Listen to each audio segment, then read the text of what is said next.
Congratulations on the adoption. So, you'll be taking care of the dotard, huh? My ex-wife, Melissa, seemed welcome to the idea of her father, Robert, adopting me as his son. You're his son now. You have the responsibility of taking care of him. After dumping the responsibility of caring for wheelchair-bound Robert, Melissa disappeared the next day with Michael, who she had an affair with. With her gone, it was just Robert and me left. Robert, I'm here for you. Let's get through this together. Then, he smiled slyly. All right, so first, let's sell this house. I was dumbfounded. What was he thinking? My name is Edward. I'm a 35-year-old nurse working at a general hospital in town. Having lost my parents to illness early in life, I wanted to work closely with patients and entered nursing school after graduating high school. My life has been work-centered, but lately, I've felt the urge to consider marriage seriously. Many female nurses are working at my workplace, but I've never really hit it off with anyone. I always thought if I were to marry, I'd prefer a woman from a different profession, so I secretly registered a membership with a marriage consulting agency. Despite being introduced to several women, I never really clicked with anyone. Even if I felt a connection, the women would turn me down. Perhaps it's because I don't show much enthusiasm when thinking about living together. I was dumped quickly after splitting the bill on a first date. The staff at the marriage agency advised me, Edward, the women who match with you usually expect a man to at least pay for the first date. Many of them want to be housewives after marriage. Getting married seemed difficult. It was quite a culture shock for me, who assumed it was normal for women to work even after marriage. A housewife, huh? Should I respect that desire? I'm worried I can't afford to provide a lavish lifestyle on my earnings. Men who are willing to accept a housewife are popular. You can consider a life plan where your wife relaxes at home for a few years after marriage and then starts working part-time for her own spending money. Taking the staff's words to heart, I decided to tell the next woman I met that I was okay with her being a housewife for a while after marriage. That's when I matched with Melissa, a 30-year-old. She's the same age as you, Edward, and she's youthful and energetic. I think you should seize this opportunity. The staff warned me that if I missed this chance, my future prospects might be bleak, so I decided to focus on Melissa. Once I met her, she was a pretty woman who had been a campus beauty queen in college. After she graduated her university, she didn't work but took care of her father, Robert, instead while doing house chores. The fact that she had no work experience bothered me a bit, but I didn't dwell on it. I not only paid for our first date, but also the following ones. Melissa had a strong desire to become a housewife, but I accepted that. As we dated, I was drawn to her easygoing and fearless personality. She seemed to like my serious nature. Our relationship progressed smoothly, and I eventually met her father, Robert. He was a farmer with extensive land and a house in the suburbs. Although he wasn't actively farming anymore, he had converted some of his land into a parking lot and was living off the passive income. Robert and I hit it off right away. He had lost his wife 5 years earlier and was living with Melissa. Having Edward here would be wonderful. I think Melissa, though a bit free-spirited, would make a good wife since she's always been helping around the house. The fact that I could spend every day with such a beautiful person gives me joy and motivation to my work life. Actually, the biggest reason for my decision toward marriage was that I was hitting it off with my soon-to-be father-in-law, Robert. When I proposed to Melissa, she happily answered, "Yes, I will." And so, I began married life with her, living together with Robert. For a while after getting married, she was a housewife, taking care of Robert and me. Then, a shopping mall opened nearby, and many stylish stores started hiring part-time workers. She immediately jumped in on it. A jewelry shop in the mall is hiring. I'd love to work in a fabulous store. It was unexpected since she wanted to be a housewife, but I had no reason to object. It's okay if that's what you like. We decided that she could use her earnings for herself, not for household expenses. Thinking about it now, I should have thought it through. Having passed the job interview, she started going to work with flashy makeup. My irregular work schedule meant we had less time together, but Robert stepped up to do the housework. After working the night shifts, he would welcome me home with hot coffee. "It's like I married you, Robert," I joked, and he laughed heartily. Melissa has been out more these days. She always loved flashy things. You might have some dissatisfaction with her, but I'll cover for it. Just be patient, Edward. I don't feel like I'm putting up with anything. I'm proud of her, but most of all, I'm proud of having a great father-in-law like you. It was the greatest blessing that I was getting along with Robert. I didn't tell him, but I gradually started to feel emotionally distant with Melissa. But I figured that's just how marriage is. Above all, Robert was a good man who I deeply respected. That alone made me grateful for this relationship. On such a happy days, one day, something happened. Robert suddenly collapsed while working in the yard and was rushed to the hospital where I work. I heard the news from the head nurse and hurried to Dr. Green's office. Dr. Green told me with a serious face, "Edward, Robert has been hiding his poor health. He's not strong enough for surgery anymore." It was essentially a terminal diagnosis. "Dr. Green, how long does he have? Even with you enhancing his quality of life as a nurse, he might not even last a year." I didn't know what to do and knocked on Robert's hospital room door. Robert understood his fate clearly. "Edward, how long do I have left? Tell me without hiding anything. I want to make the most of my short remaining life. You might not have much time to do what you like, maybe less than a year, but of course, I'll be by your side to support you as much as I can for your well-being." Then, he said something unexpected. "Edward, keep my diagnosis a secret from Melissa. If she knows I'm sick, she'll leave." "No way, she's your only daughter." "I'm sorry to say, Edward, but I can't trust her even though she's my daughter. If she learns I have only a year to live, she'll take all my assets and send me to a remote hospital." I somewhat understood what he meant. Living together, I gradually saw Melissa's true nature. She was a person who rejoiced at the sight of money. As a nurse, I'm not exactly high-earning. It seemed like she regretted marrying me. "I won't let her send you to a remote hospital. I'll take care of you until your last. Don't worry." As he requested, I kept his one-year prognosis a secret from Melissa. That night, when Melissa returned from her part-time job, I told her that Robert would now be living in a wheelchair. As he predicted, I didn't hear any words of concern from her. A life in a wheelchair. I'm not up for taking care of him. I'll quit my job and take care of Dad. Let's support him together. "No way. If you quit your job, how will we get money? I'm not working part-time to support the family." She stormed out and didn't come back that night. The next day, while I was wiping Robert's back in the hospital room, she appeared. She abruptly asked me for a divorce. I was dumbfounded.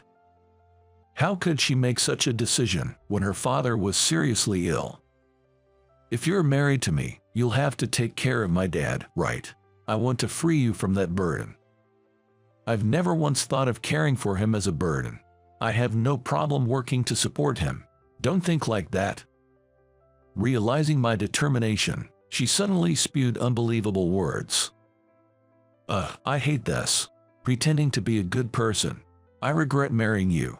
If I had waited a bit longer to get married and started working at the mall, I would have met someone perfect." "What do you mean by perfect? I've found true love. I shouldn't have settled for a compromised marriage. He's entirely different from you. He's a director at a famous company." She elaborated further. "A man named Michael visited the jewelry shop where she worked as a customer. They fell in love at first sight. Michael owned property in the city and was quite wealthy. If she could marry him, she wouldn't need to earn her own allowance and could live a leisurely life as a housewife. The issue was they were both married, but as far as Michael was concerned, there was no love left in his marriage. He wanted to divorce his wife and marry Melissa. "So I need to be single too, Edward, please divorce me." I was already aware that she had married me as a last resort. But such betrayal was still hard to accept. "What about Robert if you marry him? Will you take care of him?" "Of course not. I don't want to ruin my newlywed life with his care. I'll have him admitted to a hospital far away." "You're going to abandon your own father." That's when Robert spoke up. "Enough, Edward. Divorce Melissa. I'm ashamed of my own daughter. But without me, you'll be sent to a distant hospital." "Don't worry about that. I plan to adopt you as my son after you divorce her." At that moment, I vaguely understood his intentions. "Oh, that's not a bad idea. Then I can leave Dad's care to Edward and enjoy married life with Michael." I was astounded by her selfishness. "Edward, you don't have any parents. I want you to stay as my son." Melissa sneered mockingly. "That way, you can claim half of Dad's estate. Even if you try to exclude me with a will, I'll claim my rightful share." Melissa, always greedy for money, was sensitive to such matters. But she didn't know about Robert's one-year prognosis.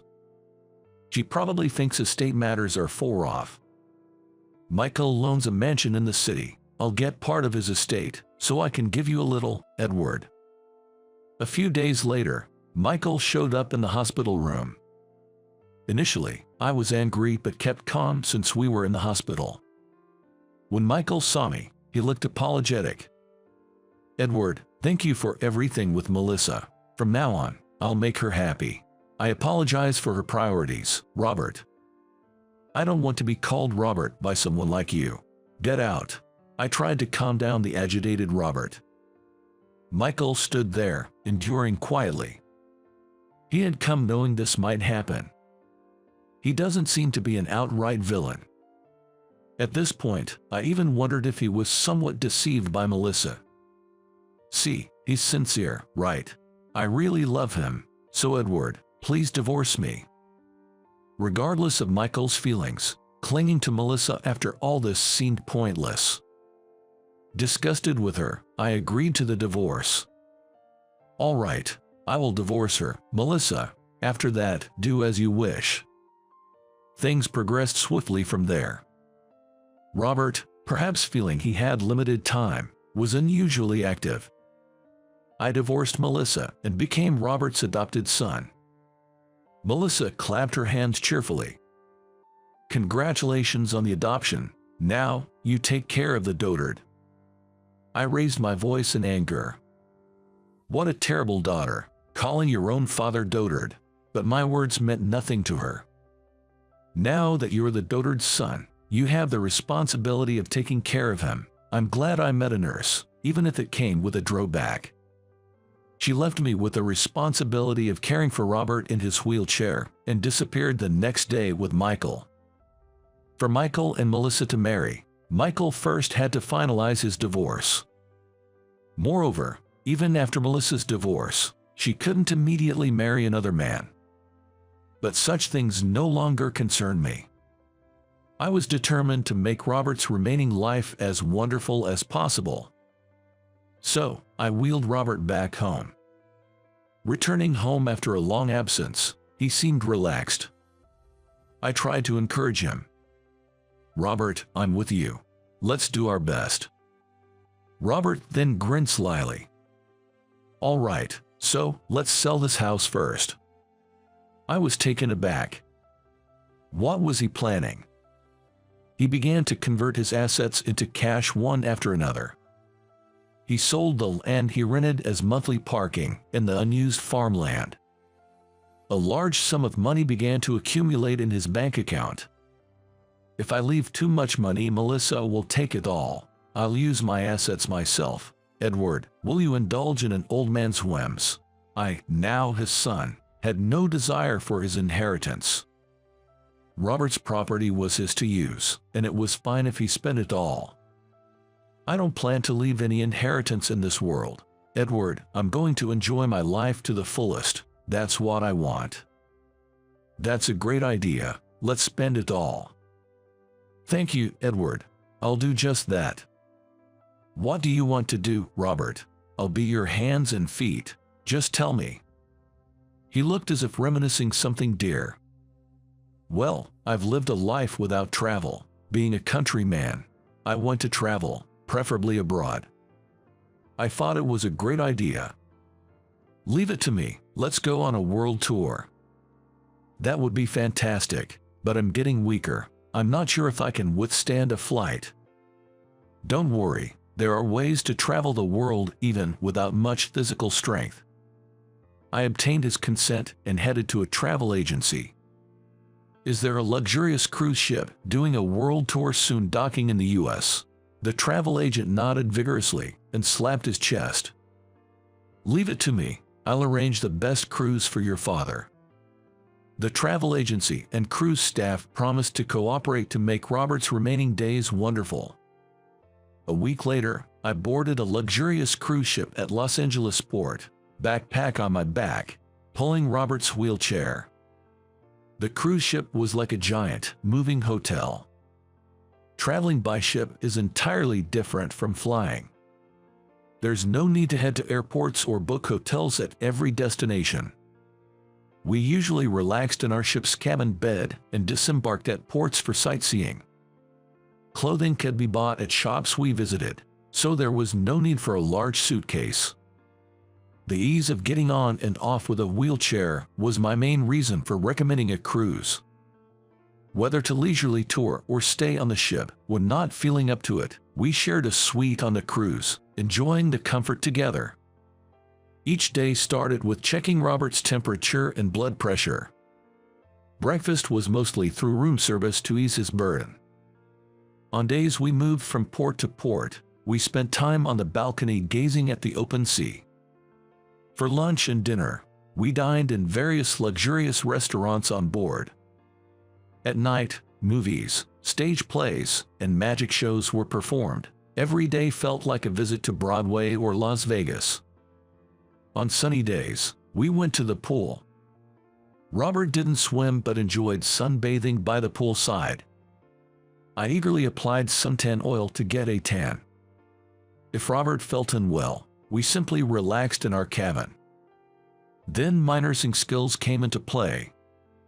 The manager and the onboard doctor, who were aware of Robert's illness, assured us of 24-hour medical support. He could enjoy international travel without overexerting himself. For a while after starting the journey, he seemed surprisingly lively. He stepped out with a cane instead of a wheelchair when he felt good. From Los Angeles to San Francisco, then Hawaii to Australia. We became familiar faces to other tourists by dining at the same restaurant every day. Robert quickly made many friends with his warm smile. I'm traveling with my son for the first time, leaving the U.S. You have a dutiful son. My child seems to have forgotten us after marriage, so my spouse and I decided to live as we please. That's all right. Leaving an inheritance only causes disputes. Not just elderly couples, but wealthy young power couples and solo female travelers were among the passengers. One of them was Patricia, a lady in her 60s. She had elegantly dyed pale purple hair, who Robert got along with particularly well. She had lost her husband to illness 10 years ago and lived a lonely life since. My children told me to travel and relax. Gazing at the sea, I realized how much I fretted over trivial things. Robert, having lost his wife to illness as well, deeply sympathized with Patricia. They deepened their connection through the journey. The days on the cruise were peacefully unique. Free from rushing for flights. Watching the blue ocean from the balcony, Robert murmured, "When I turn to ashes, scatter me in the sea." Then I can travel the world forever." I nodded silently in agreement. The ship passed the Suez Canal, heading to Egypt, then Greece.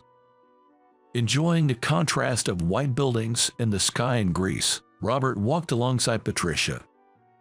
I keep a respectful distance. The orange sunset dipped into the blue horizon. Robert gazed at the view next to Patricia. When he felt well, I entrusted his care to Patricia and did my own thing.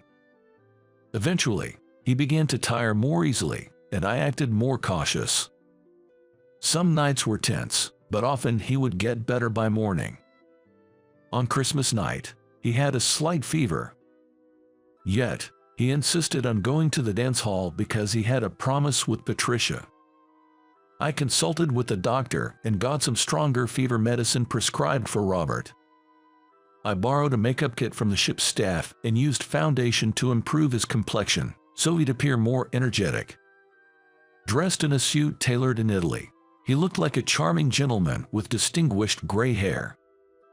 Robert had learned some basic waltz steps from a woman performing musicals during the day.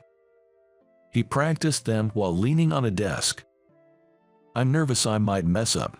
I hope she won't be disappointed." "Don't worry, the exact steps don't really matter."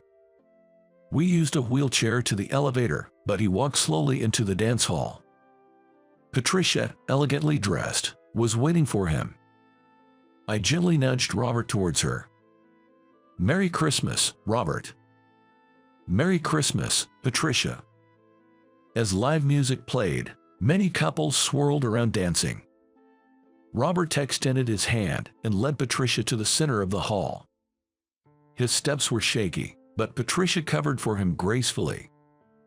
That turned out to be their first and last dance together. On New Year's Eve, during the countdown party, I hurried through the ship's corridor, anxious. This ship had a stable internet connection, keeping us always connected to the US. Without a personal computer in my room, I used Captain Christopher's room. That day, I received a call from Melissa. After a long time, I find myself face-to-face with Melissa during a video chat.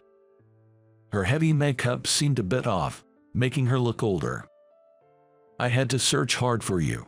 When did you and the old man go abroad? I'm having a tough time here. Please come back soon." "Returning might take a bit longer. Is it urgent? I'm fed up with this life."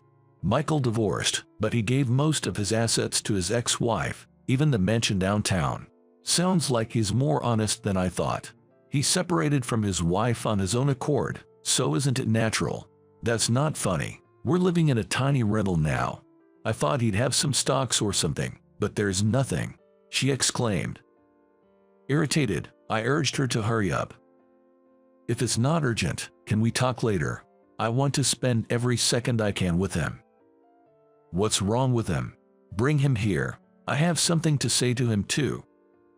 At that moment, Christopher knocked and entered. "Edward, your father is." I understood immediately and closed my eyes. "What's wrong? Say something." Silently, I ended the video chat.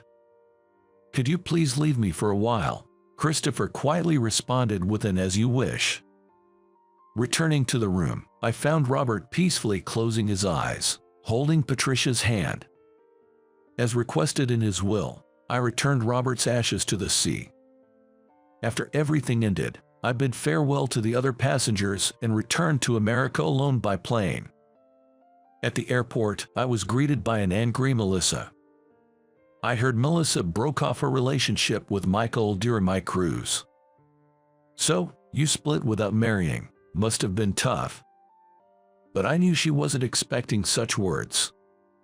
"You really turned everything into cash. Spending it abroad like that is the worst revenge on me." The inheritance Melissa was supposed to receive was thoroughly spent by Robert. Is there even a little left? Well, there is a small piece of unused farmland left. Just that land. Unbelievable. It won't even sell for much. Still, it's better than nothing. I'll renounce my inheritance, so you can do as you please with it.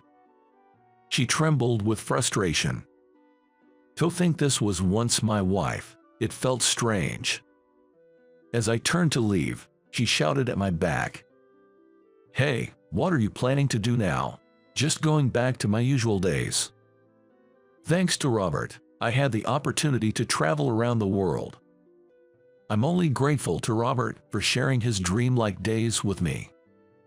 As for what happened to Melissa afterward, she sold the small piece of land she had left, but it didn't amount to much. At the jewelry shop where she once worked, she was criticized for having a relationship with a client and struggled to find re-employment. Her flamboyant behavior was well known locally, and even a supermarket part-time job rejected her. Now, she lives away from her hometown in an old apartment, working in building maintenance.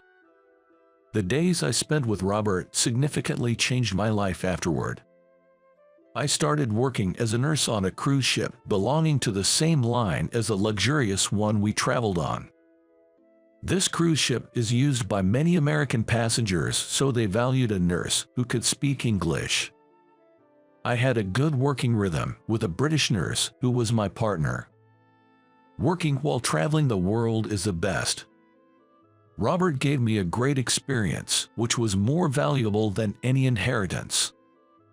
Inspired by his fulfilling final days, I want to live a life that I can look back on and think was good. Hey, what the heck are you going to do about this? You've got my computer infected with a virus because of you. Being yelled at by my unreasonable boss, I couldn't talk back and just waited for time to pass. Then, it happened. I'm going to have to cancel the $500,000 car I had asked you to order before. A quiet firm voice echoed in the showroom. I recognized the man who said this to my boss.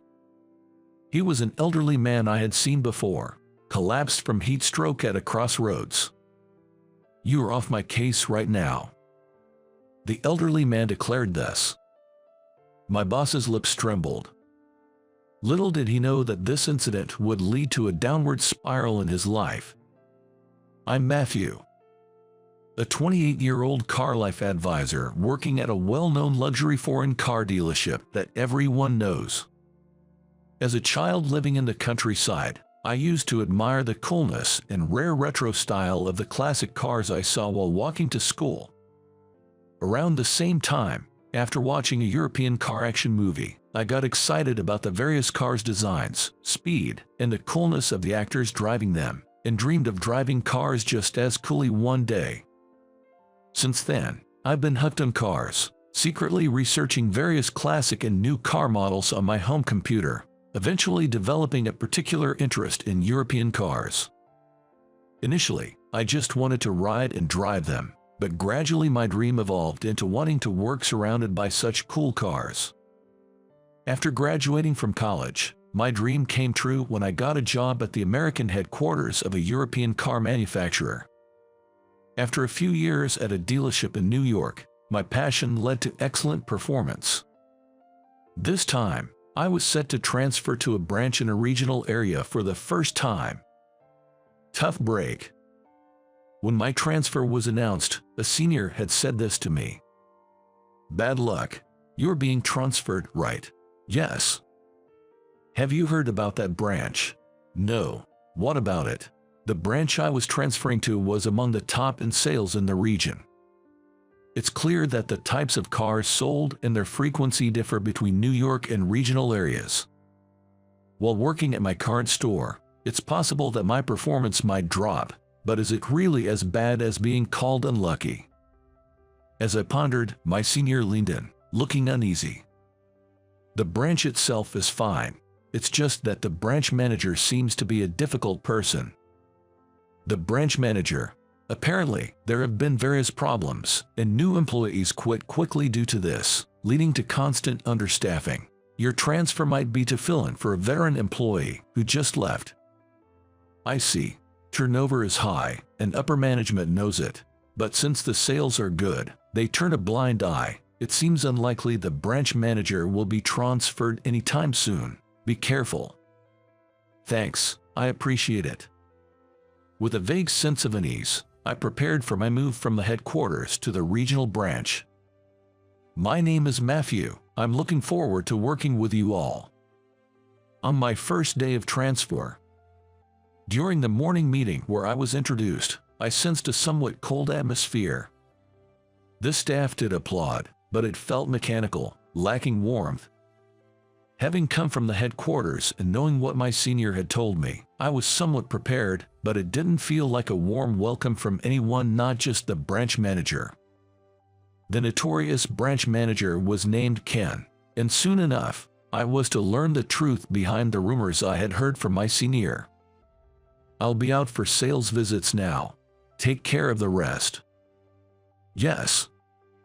What's with that look? Got a problem? No, nothing at all. Ken, intimidating one of the staff members, glanced around and smirked before leaving the showroom. When Ken's car was out of sight, I approached a staff member sitting at the neighboring desk. Excuse me. Yes.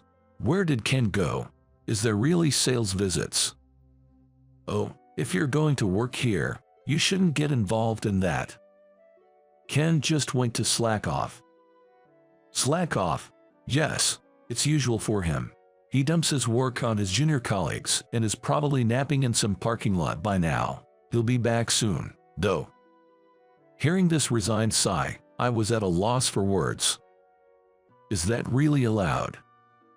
I didn't get any more details, but when I asked other staff members, I got similar responses. Apparently, Ken has been doing this for years, piling work on his junior colleagues while he slacks off. He usually returns around noon with a refreshed look, as usual. True to their words, Ken returned around 1 p.m. His face did indeed look refreshed. Back already, Ken? Yeah, did you finish what I asked? It's done, right? Sorry, it's not done yet. When one staff member apologized, Ken's smirking face turned angry. Not done yet? Are you kidding me? He suddenly raised his eyebrows and started yelling. I'm so sorry. I'll finish it right away. Geez, you're too slow. Think about efficiency. You were probably doing unnecessary stuff. Ken, hitting the desk with documents, intimidated the staff member completely. Tired of yelling, Ken looked around. And inevitably, our eyes met. Feeling a chill at his smirk, I casually looked away, but it was too late. I later learned that I was the only one who had looked up at that moment. Ken walked briskly towards me.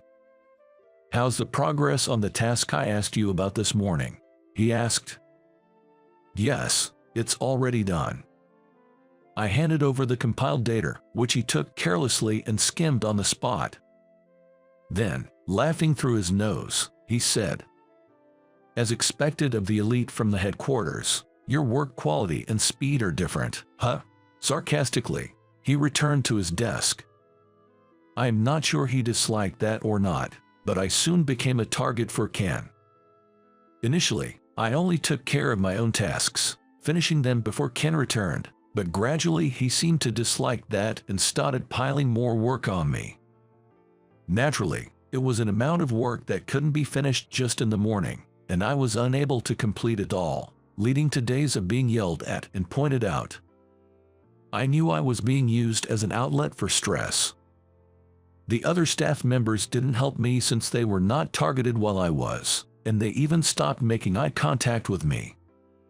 No wonder newbies don't thrive in such an environment, and it wouldn't be surprising if someone quit at any time. But as just an employee, there was nothing I could do but bear the brunt of this injustice. One day, on my day off today, I was taking a walk in the neighborhood for a change of pace. The country air reminded me of my childhood, bringing a sense of nostalgia. The smell of the wind, the sound of the trees swaying. Being healed by the atmosphere I couldn't feel in the city, I enjoyed the scenery. But it was really hot today. Wiping the sweat that was beading, I thought about getting an iced coffee and bought one from a vending machine. That's when my cell phone rang, and with a heavy feeling of foreboding, I looked at the screen. As expected, it was Ken calling. Ken often called me, regardless of whether it was my day off or not. It could be a summons or snide remarks about the previous day's work. My days off didn't feel like days off anymore, and it was starting to get tough for me. Sighing at the call, knowing I had to answer quickly to avoid being yelled at, I reluctantly tapped the answer button and put the phone to my ear. "You're slow. Answer within 3 rings when I call." As expected, Ken made another unreasonable demand. While thinking that was too much, I bit back my words. "I'm sorry. What can I do for you? Just get over here right now." But Ken just said that and hung up. "Come over right now." An involuntary sigh escaped me. I knew it would be for some unreasonable reason, but if I didn't go, I'd just get yelled at more when I went to work tomorrow. I guess I have no choice but to go. Resignedly, I started walking towards the workplace and reached an intersection. There, I saw an elderly man walking unsteadily, clearly in bad shape. "Are you okay?" I blurted out and rushed over, just as the old man seemed to lose consciousness and was about to fall. I managed to catch him just in time, supporting his body desperately. Sir, can you hear me?" The old man's body was burning hot, yet he wasn't sweating at all. It was heat stroke. I needed to get him somewhere cool.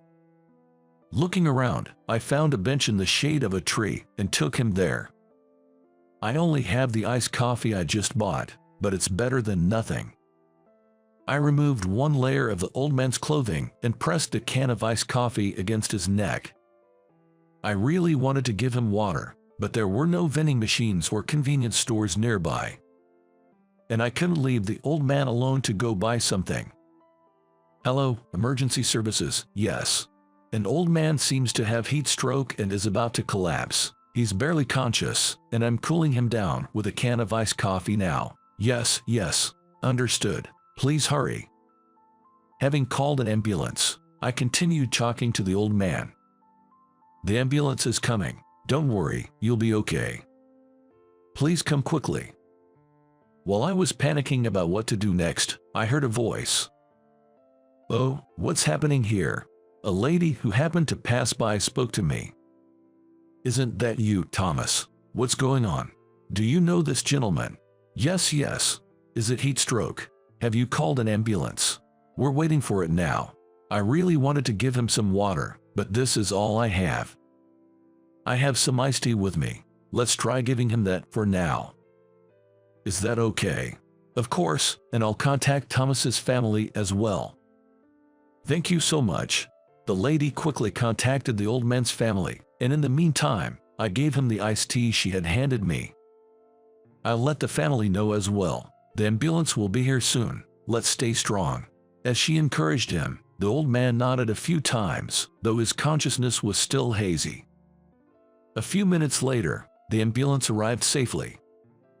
I handed over the situation to the paramedics, thanked the lady, and then rushed off to work. By the time I arrived at work, it had been over 30 minutes since Ken's call. "You're late. What time do you think it is?" As expected, Ken yelled at me furiously, making me jump. No matter how much I explained that I couldn't leave the old man, I knew Ken wouldn't listen, so I just let his yelling go in one ear and out the other. The reason Ken called me turned out to be trivial. He said something was wrong with his computer and wanted me to fix it. The issue was basic, so I couldn't help but think how he could manage as a branch manager with such trivial complaints. "You can go home now," he said. Wanting to leave as soon as possible, I left the workplace without saying a word. Worried about the old man, I didn't go straight home but instead went to the lady's house to ask about him. Fortunately, he was safe, which relieved me. Although I was appalled by Ken's attitude, being able to help someone left me feeling somewhat refreshed as I went to sleep that night. Dreading another day of Ken's yelling, I went to work the next day only to find the workplace in an uproar. "What's going on?" "Matthew, it's serious. Something's wrong with Ken's computer." His computer. Ken was yelling all over the place, and all the staff were at their wits' end. Amidst this, Ken spotted me arriving and rushed over. "Hey, Matthew."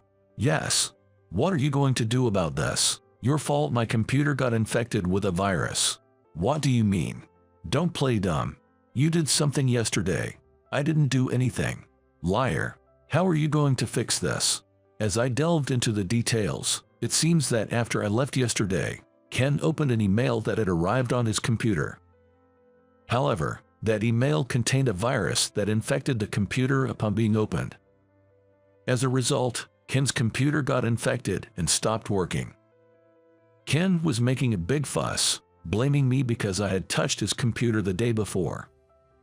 Of course, I had no recollection of this, and what he had asked me was just basic operations. I hadn't even opened his mailbox, let alone sent him any mail. Everyone, including me, was just dumbfounded by his unreasonable behavior. But Ken's anger didn't subside, and his so-called lecture, more like baseless accusations, went on for a long time. It continued even past the opening time of the store, and he was yelling so much that some customers got scared and left. Something had to be done. But there was no stopping Ken's momentum. When I was at a loss, the store's door opened and two men entered. Ken, who had glanced at them, suddenly stopped yelling at me and approached the two men, fawning over them. "It's been a while. We've been waiting for you." However, ignoring Ken's greeting, the two men came to me. "Matthew, thank you so much for yesterday." It was that old man I had helped the previous day. "I've been worried. Are you okay?" "Yes. Thanks to your first aid, I was told by the doctors at the hospital that I could be discharged soon. I came today to express my gratitude." "No need to thank me. I'm just glad to see you're doing well." The young man accompanying the old man appeared to be his secretary. It turned out that the old man, a chairman of a large corporation, had been a customer of our dealership for a long time, both personally and corporately, favoring our brand. "I'm truly grateful that you helped an old man like me. In return, though I hesitate to call it that, I'd like you to handle my personal and company affairs from now on." "Me, really?" "Yes. I was moved by your actions yesterday. Your continuous care gave me strength. I would trust you," Thomas said with a smile. But hearing his company's name, I realized he was a prestigious client traditionally managed by branch managers. I, a newcomer, couldn't possibly take on such a responsibility. Ken, seeming to think the same, hurriedly intervened. "Excuse me, sir, but this man is a newcomer from the headquarters. He can't be trusted." "A newcomer?" "Yes. He might have some grudge against me. Today he even broke my computer. I was just lecturing him about it." "A newcomer? That sounds more like you, Ken." "I've known Matthew since he was a child." "What? And I can't trust you anymore, Ken. Your yelling earlier, it was yours, wasn't it? I heard it all the way outside." "That's not all. You've been late for scheduled times and changed the estimated costs and actual labor charges. You even replaced parts with new ones without asking and charged me a high price. I had to tolerate you because of the long-standing favor to you, but I felt like my precious cars were being held hostage." "That is, Ken, it's not just your recent behavior towards Matthew, but I can no longer trust someone like you. The $500,000 car I previously ordered from you, I'm canceling it." "What? Who knows what you might overcharge me this time. From now on, I want Matthew to handle my affairs. Step down from handling my account." Ken, clearly taken aback, fell silent. "Sorry for barging in. You seemed busy." "No, it was actually a relief. Thank you." After that, Ken left hurriedly, and I sat down with Mr. Thomas and his secretary. "You said, you have known me since I was a child. This region was actually my hometown. But I had no memory of meeting someone as important as Mr. Thomas." His earlier words intrigued me. "Forgot, have you? You used to come every day to admire my car, calling it cool." This revelation astonished me. "Remember now. Are you that guy? Mr. Thomas was the owner of the classic car that inspired me to enter this world. Yes, I couldn't forget you. No other child showed such enthusiasm for my car. I'm sorry for bothering you back then. No, I was happy. Remember when you fell and cried on the roadside, and I happened to pass by? I drove you home in that car. Yes, I remember. You're remembering all that is amazing. Of course, I can forget your smile, being so happy just to ride in the car. I promised to take you for a ride again, but couldn't fulfill it due to being busy. Please don't worry about it. The fact that you let me ride in your car back then was a truly precious moment for me. That car was my starting point. It's the reason I wanted to get into this job. When I heard about the transfer from the headquarters to my hometown, I accepted immediately, hoping I might see that classic car again. I wanted to thank you for that time, but I was so focused on the cars that I honestly didn't remember your name and had no leads. But to meet you again like this, I never imagined it. It feels like a dream come true, and I'm so happy. Before I knew it, I was passionately speaking with tears of joy, and Thomas listened happily.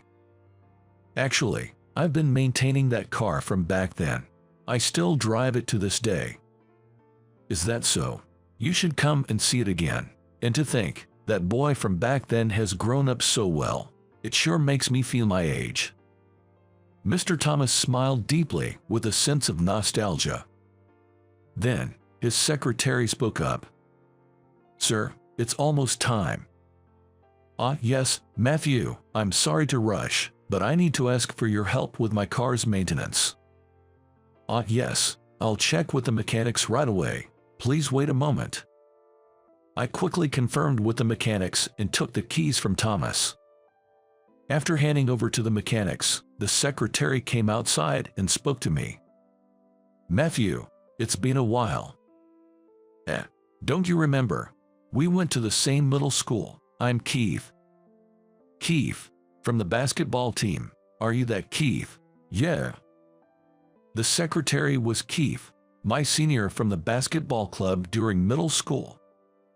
Back then, he was known as a bit of a troublemaker, but now he looked like a successful businessman in his suit, which surprised me.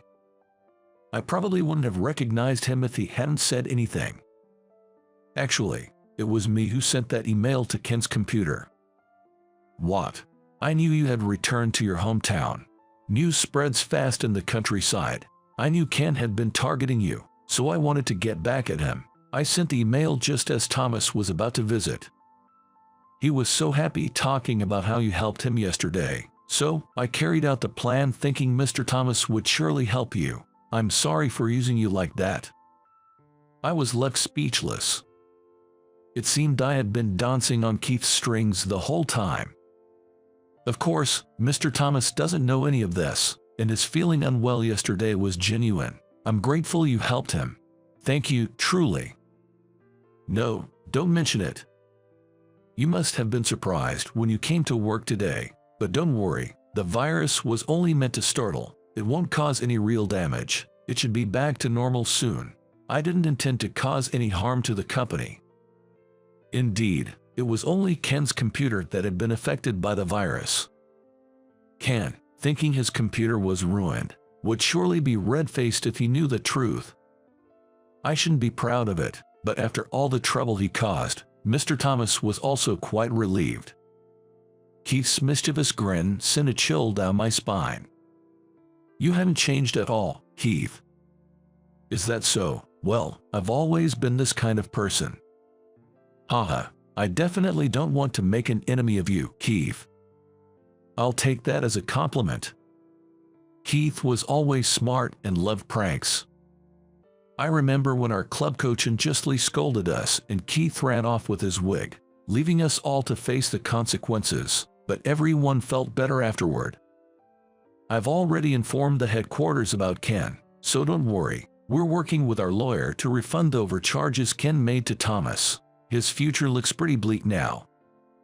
Seeing his cunning smile, I vowed never to cross Keith. Later, I learned that the good sales at our dealership were largely due to Thomas's purchases of personal and company cars. Ken losing Thomas as a client meant losing everything for him. Mr. Thomas told me he had no choice but to continue dealing with us because there were no other dealerships nearby, and he particularly liked our brand's safety and design. Especially that classic car he first let me ride in. He bought it with his first earnings and had a strong attachment to it. He was pleased to have someone admire it as cool and to have such a significant impact on that person's life. 2 years later, I was working as a branch manager of that dealership. Ken had quietly resigned at some point. Do you want to know what happened to Ken after that? Keith asked me, but I shook my head, not wanting any more involvement. Even though I was still new as a store manager, I felt that the dealership, which had been listless under Ken, was beginning to come alive again. I'm counting on you. Receiving such encouraging words from customers who visit the store fills me with joy. Mr. Thomas has been coming every 3 months since then to maintain that classic car. Being able to see the cool car that inspired me to pursue this career again makes my work days more fulfilling. One day, Mr. Thomas invited me for a drive. The thought of riding in that classic car again makes my heart race, almost to the point of tears. Remembering me as a child, caring about a small promise made so long ago, placing trust and expectations in someone like me. All of these are blessings, things I shouldn't take for granted. I want to keep working diligently and sincerely to repay this kindness. As I step into the car that was my starting point, I make a vow in my heart. Seriously, you're so useless, even though you're old. Lifting her beautiful willow eyebrows, my boss Catherine glares at me. Being lectured by a boss in her 20s is tough for a man in his 40s. I'm sorry, I'll redo it. Me, Ryan, holding the document with the air pointed out, bowed my head to her. With a huff, Catherine scolded me. Being a contract worker in your 40s is questionable enough for a man, but making repeated mistakes, what are you thinking? I'm sorry. My mom, who I live with, suddenly got hospitalized, and I couldn't do overtime. It's an excuse to have to work overtime to produce materials. And you are a third-class person who can't separate your personal life from your work life. That's why they call you a middle school graduate. Some employees chuckled in response to her words. But that's harsh. My father collapsed when I was in middle school. He had a stroke suddenly at work and was taken to the hospital, but he passed away soon after. My mother said, I have enough savings to send you through high school, so go ahead and study. But I didn't. I disliked studying, but more than that, I didn't want to trouble my mother. I started working at a small auto parts factory. It was good that I worked there for many years, but last year, due to the recession, the factory went bankrupt. So, I reluctantly joined my current company as a contract worker. But I was not accustomed to using a computer, so the paperwork was very difficult for me. Even changing the font size was a struggle. And above all, my biggest challenge at this workplace is my boss, Catherine. Being targeted by Catherine. You're having a tough time, huh? No, I'm used to it now. Encouraged by Mike, a full-time employee, I forced a wry smile. Mike, over 50, is a regular employee and also my mentor. I was supposed to become the section chief, you know, but President Johnson forced his way. Oh, I heard the rumor. Catherine got in through connections, right? Exactly. She's President Johnson's niece. It's too weird for such a harsh young woman to become a section chief within a few years of joining, don't you think? What can I say? I muttered vaguely, but inwardly, I thought that might be the case. It's not just me. Catherine is known for being tough on her subordinates. The gossip hits the nail on the head. She probably knows she lacks the skills and is taking out her irritation on the employees. I secretly think so. What are you talking about? Just then, unfortunately, Catherine came over while we were talking, snapping me back to reality.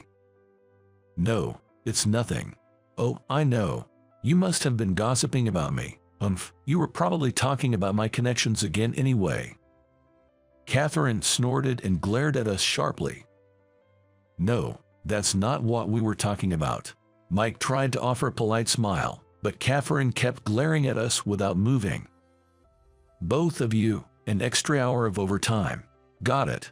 Yes. I've mentioned that I can't do overtime. Isn't your mother hospitalized? The nurses are there to look after her, so you don't need to assist, right? Her words sparked anger in me. I don't want her meddling in my mom's affairs. Plus, I've told them that I can't do overtime. Acting all high and mighty, what's her deal? But I swallowed the rising emotion and, looking down, said to her, Understood. That's better. She snorted at me and walked away. Man, seriously, what's her deal? Mike, I'm fine, really. But the way she said that, we were bad-mouthing her too, so I guess it's fair. While shaking with anger, Mike tried to smile, and I quietly lifted my head. That's right. I can't let myself be beaten by the bullying of such a young girl.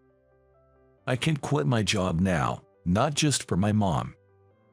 My mom had collapsed a few months ago. The doctor said it was due to overwork. Years of her straining herself suddenly took their toll on her. Well, that's what happened today. Sorry, I come to visit and all I do is complain. No, it shows you're working hard. Just let it all out. Visiting me at the hospital, my mom always had kind words for me. To avoid worrying her, I absolutely can't quit my job. I don't have time to listen to the snide remarks of a 20-something girl. Let those who want to talk, talk. By the way, about Emily in the next room. The girl you've taken a liking to, right? Lately, her sister's been too busy to visit. She seems lonely. I'm a bit concerned. Mind if I go check on her? Is it okay if I join you? Yes, of course. Emily is a high school girl hospitalized in this hospital. Bored, my mom had met her in the hospital hallway, and they quickly hit it off. Emily is really honest and adorable, but it's tough for her. Her parents are ill. Well, she's having a hard time. As we walked down the hallway, my mom told me about Emily. And we arrived in front of her room. Emily, how are you? Oh, hi, my sister just came to visit. Oh, is that Susan? Thank you for always taking care of my sister. Hearing that voice, I was startled. It was a voice I recognized. But surely not. Catherine. We looked at each other, our eyes wide with shock. Because there stood Catherine herself. That girl is my sister. Catherine and I were talking in the hospital waiting room. We couldn't have had this complicated conversation in Emily's room, and besides, I didn't want to show my mom that I was being scolded by a younger boss. So, your sister is hospitalized. Yeah, she needs another surgery because of complications from an accident. An accident. When she was little, she had a car accident coming back from an amusement park with our parents. I was home, busy with my thesis and was safe, but... So your parents are? As I asked, she looked down and shook her head. My dad is still bedridden in the hospital. My mom's in a wheelchair, and I take care of her. So, you've been working non-stop for your sister's sake. That's right.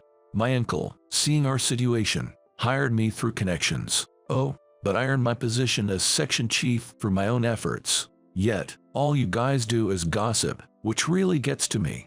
She clenched the can of coffee she was drinking. I'm sorry. I didn't know your situation. Well, at least you're honest enough to apologize. I smiled wryly at her words. But I was surprised to find out that the Susan who Emily admires is actually your mom. I had no idea that the Emily my mom cares about was your sister. That makes sense, she said, taking a sip of her coffee. My mom has been working herself sick since my dad passed away. I didn't go to high school to help her. Now, at my age, I'm just a contract worker. I laughed bitterly at my own situation. She listened to my story, her face turning pale. "I didn't know that you had such a hard time. I'm sorry. I thought you just didn't like school and didn't go to high school." "I didn't like studying, but I would have preferred to go to high school. It was tough even becoming a full-time employee." She smiled wryly at my words. Then, she looked at me earnestly. "I've always been frustrated by the gossip and took it out on you guys. Even though I've worked hard and got promoted, everyone just says it's all connections. I felt like no one acknowledged my effort. But I'll stop now. There are probably many like you, Ryan, struggling in ways we don't see. Everyone's so busy they tend to only see the worst in others." Maybe you're right. After our conversation, my view of Catherine changed completely. She must have been desperate to protect her family. With her father in a coma after a car accident, her mother in a wheelchair, and her sister needing surgery for complications, Catherine's life must be incredibly tough. I couldn't even begin to imagine. And yet, she worked hard and became a section chief. Catherine might be an amazing person. I felt a bit ashamed. I hadn't been doing overtime because of my mom's illness, relying on being a contract worker, maybe even avoiding working hard. She must have been tirelessly pushing forward despite her difficulties. But surely, that made her blind to her surroundings. Maybe you should take some time off." "That's not an option. It would trouble my uncle. He hired me out of kindness." She would eat lunch at her desk without leaving, working while eating, staying late at the office every day, always busy. "No, maybe Mr. Johnson wants you to rely on him a bit more." "Why do you say that?" "Since I'm closer in age to Mr. Johnson, if I were him, I'd want you to depend on me more." I shared my thoughts. Then she cheerfully said, "You know, advice from someone older does carry a different weight." "Ah, you're back to your usual self, Catherine." "Oh, really? Was I off before?" "Yes, you seemed down earlier." "Well, I was upset with myself for blaming someone in the same situation. It's understandable I'd feel that way." She smiled sadly at my words. "But you've reflected on it now, right? If only reflection could make everything okay." "Don't worry, being aware of oneself is important," I said, smiling at her. Somehow, that makes sense to me. Just the wisdom of life experience. We looked at each other and laughed. I had always thought of her as overly assertive and tough, but maybe a woman needs to be that clear-cut to grab a position in her 20s. And perhaps that stubbornness was necessary to overcome her difficult life. From that day on, Catherine changed remarkably. "In what way, you ask?" "Hey Ryan, there's a mistake in this document. I'm sorry. I've corrected it for you, so be careful next time." "Thank you." While she still pointed out mistakes firmly, she began to offer subtle support. "Man, what's up with Catherine lately?" Mike asked me, looking concerned. "Who knows, something must have happened," I said, smiling at him. And there was a change in me too. "Hey, have you thought about attending an online university?" "But I haven't studied for over 20 years. "That's exactly why you should do it. It's never too late to start." "You're right. Thank you for the advice." Each time I visited my mom's hospital, I ended up talking with Catherine, who was visiting her sister Emily. "I took your advice and leaned on my uncle a bit, and he said I could use my paid leave next week." "That's great to hear, and I'm a bit happy you took my advice, Catherine. Don't get it twisted. I only listened because you're more experienced in life." "Is that so?" I said with a wry smile, finding her suddenly resembling a normal girl in her 20s. At that time, I couldn't imagine she would become my life partner. "Hey, about tomorrow, after dropping off Mom at the daycare, could you deliver some pajamas to my dad's hospital?" "Sure, I'll do that, and I'll pick up Emily from her part-time job too." "Thanks. Then I'll go get mother-in-law's medication." From then on, Catherine and I began seeing each other not just at work, but also at the hospital, growing closer as we talked more. After I graduated from an online university and changed jobs, I secured a full-time position. Last year, we bought a house and now live together with her sister.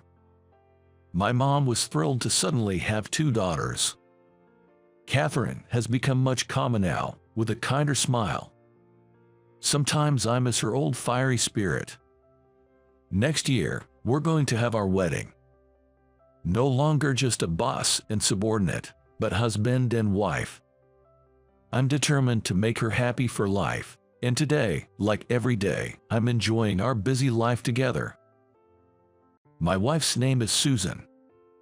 We met in high school, and after dating for 10 years, we got married. Susan wasn't particularly the beauty queen type, but she had a cute smile and was a cheerful woman. Soon after we married, we were blessed with a daughter, whom we named Michelle.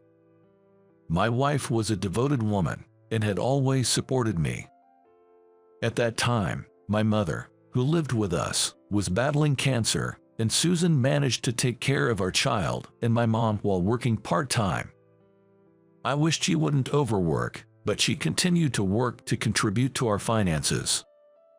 She would drop off Michelle at daycare, leave my mom with a visiting nurse, and then head to work. No matter how tired she was, she would always say it's better to eat healthy and would go grocery shopping to cook homemade meals. Whenever I had a day off, I helped with the housework, and when possible, I would take my mother to her medical appointments. This life continued for 3 years, until my mother passed away. After the funeral, Susan suddenly disappeared. This was when we were just starting to settle down. She had left a letter behind. The letter said, "I'm sorry, I want a divorce. Please don't look for me."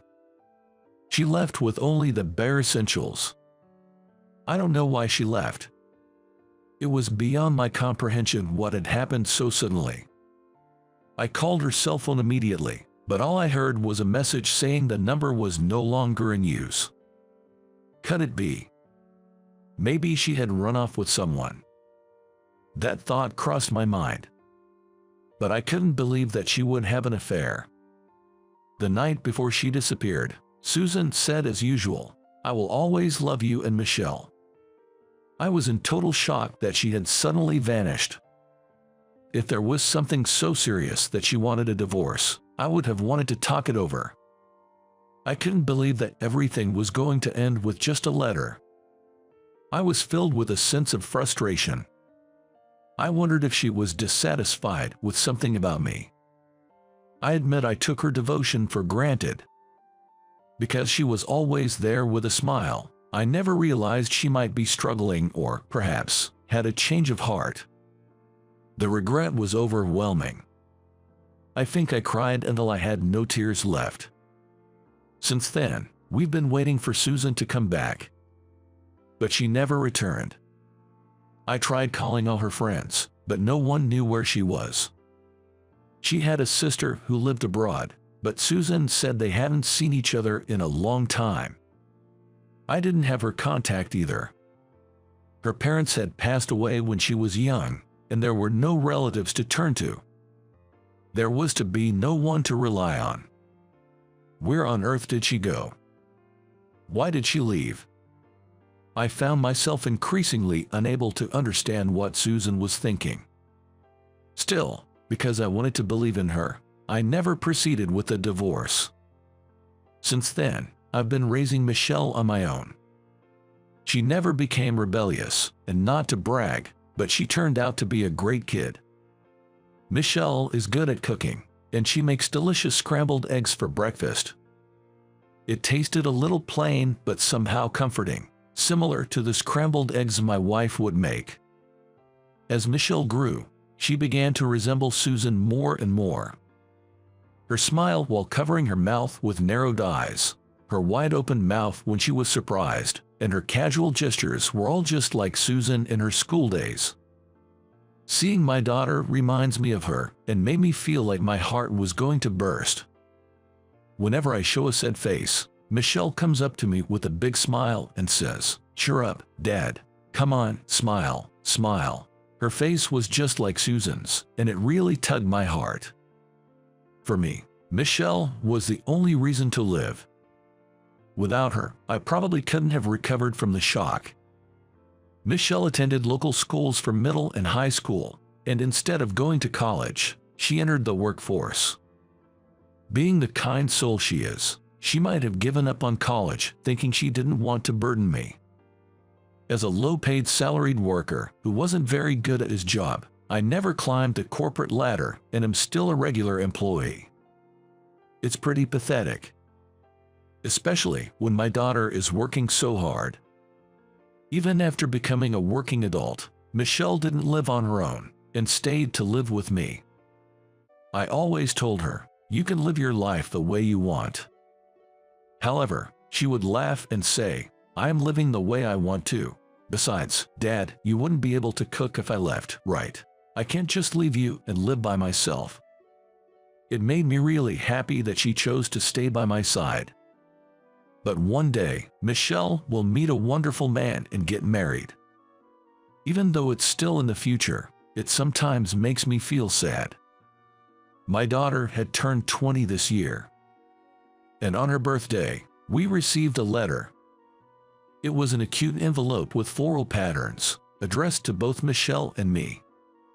When I looked at who it was from, Susan's name was written there.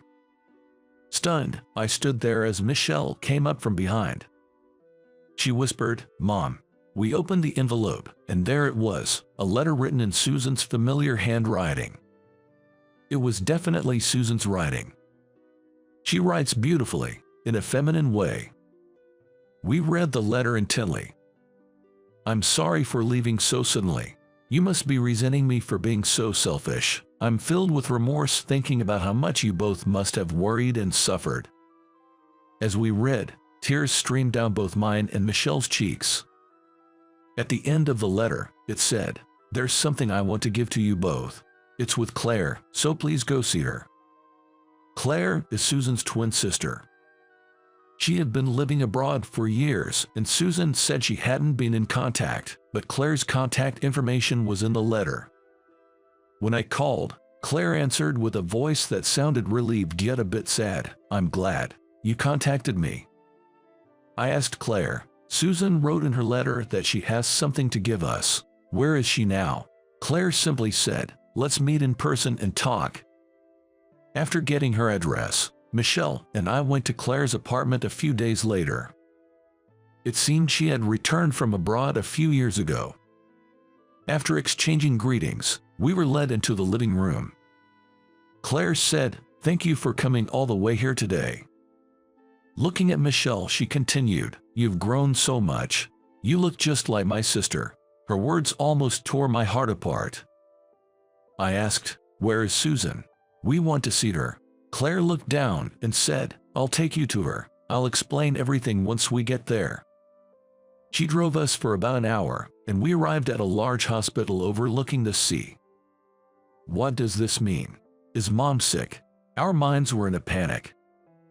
With a sad expression, Claire told us that Susan had early onset dementia. Susan was advised by doctors to be hospitalized and undergo rehabilitation, but she couldn't bring herself to tell us. She left home because she didn't want to be a burden, and she didn't want us to see her gradually forget her own family. She thought telling me the truth would only worry me. So, that's why Susan decided to leave us and was admitted to the hospital. Claire was the only one informed about it. Hearing that Susan's condition had progressed so much that she no longer recognized even Claire, I broke down crying on the spot. Michelle was crying too. It seems Susan, before forgetting her family, had asked Claire to deliver the letter on Michelle's 20th birthday. Claire took out a small jewelry box from her bag, presenting a necklace and a ring, said, "She wanted me to give these to you too." The necklace was a treasure Susan had always cherished. It was the first thing I bought for her on our first date when we were students. And the ring. It was our wedding ring. I couldn't afford anything fancy on my low salary, but Susan had cried big tears of joy, saying, "Thank you, thank you." Also, there's this. Claire handed us a letter. It was filled with memories of a family trip we took together. The time we went to an amusement park where Michelle got too excited and hurt herself, and the time I fell over in another amusement park and became a laughing stock. Susan wrote these memories down while she still remembered. She asked me to deliver this letter, the necklace and ring, when Michelle turned 20. Claire explained. Susan had entrusted her feelings and wishes to her sister, Claire. Claire, with tears in her eyes, said, "I really wanted to contact you sooner, but I couldn't break the promise I made with my sister. No, Claire, I'm grateful to you. Thank you for keeping Susan's feelings safe." I thanked Claire. "Thank you, Aunt Claire." Michelle also expressed her gratitude.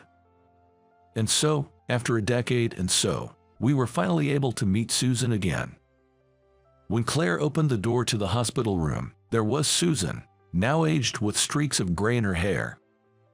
"Oh, hello. You must be from the room next door, right? And who might this gentleman and lovely lady be? Nice to meet you." I had thought about what I would say if I ever met my wife again. I had been thinking about it for decades now. But when the time had finally come to look her in the eye, I was speechless. Moreover, I had never imagined a situation like this. The moment our eyes met, my chest tightened and tears spilled over. "Oh dear, why are you crying so much? Did something sad happen?" Susan looked at us worriedly. "No, we came to clean the hospital today, and I guess the disinfectant got in my eyes," I lied awkwardly. "Oh, I see. Be careful." As we stepped out of the room, Michelle, her eyes red, patted my back, saying, "Smile, Dad, smile." Susan had always been my greatest support, more than anyone else.